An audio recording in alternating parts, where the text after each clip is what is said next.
తెలంగాణ దండకారణ్యంలో మరో అలజడి భారీ ఎన్కౌంటర్ జరిగింది.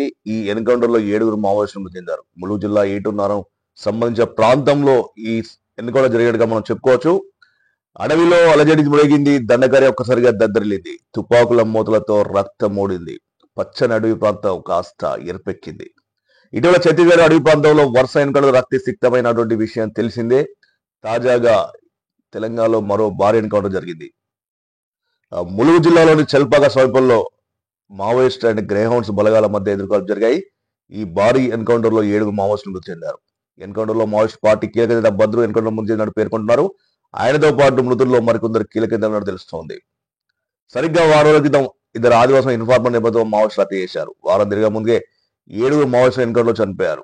ఆదివాసుల హత్య అనంతరం అడవి ప్రాంతంలో గ్రేహౌండ్స్ బలగాలు భారీ కూవింగ్ నిర్వహించారు. ఈ క్రమంలో చెల్పాక సమీప అడవుల్లో పోలీసు జవాన్లకు మావోయిస్టుల మధ్య ఎదురుకాలు జరిగాయి.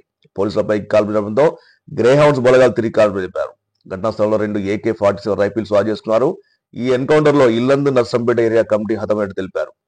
డిసెంబర్ 2 నుంచి 8వ తేదీ వరకు మావోయిస్టు పార్టీ PLG వారోత్సవాల నేపథ్యంలో మావోయిస్టులు కీలక భేటీ నిర్వహించారు. అయితే ఈ భేటీపై పక్కా సమాచారంతో పోలీసులు చుట్టుముట్టారని తెలుస్తోంది. 14 సంవత్సరాల తర్వాత వరంగల్ ఉమ్మడి జిల్లా పరిధిలో అతిపెద్ద ఎన్కౌంటర్ జరిగినట్టు అధికారులు తెలిపారు. ఈ చనిపోయిన వారిలో కుర్సం మంగు 35 సంవత్సరాలు ఆలియాస్ భద్రు ఆలియాస్ పాపన ఇల్లందు నర్సంపేట ఏరియా కమిటీ సెక్రటరీగా పనిచేస్తున్నారు. ఏగోలు మల్లయ్య 43 సంవత్సరాలు ఆలియాస్ మధు ఆలియాస్ కమలాకర్ ఏటు నగరం మహదేవ్పూర్ కమిటీ సెక్రటరీగా ఉన్నారు. ముస్సగి దేవల్ 21 సంవత్సరాలు alias Karnakar Illandu Narsampet area committee సభ్యుడిగా ఉన్నారు. ముస్సగి జమున 21 సంవత్సరాలు ఇల్లందు నర్సంపేట ఏరియా కమిటీ సభ్యులుగా ఉన్నారు. వీరితో పాటు జై సింగ్ కిషోర్ కమలేష్ మావోయిస్ట్ పార్టీ మెంబర్లుగా ఉన్నారు. మొత్తానికైతే వీళ్ళంతా కూడా నర్సంపేట ఇల్లందు ఏరియా కమిటీకి సంబంధించినటువంటి ప్రధాన నేతలుగా ఉన్నట్టుగా కూడా సమాచారం అంతా ఉంది. ఏది ఏమైనా ఒక్కసారిగా తెలంగాణలో రాష్ట్రం మొత్తం ఉలికిపడే విధంగా అయితే భారీ ఎన్కౌంటర్ జరిగిందని చెప్పుకోవచ్చు.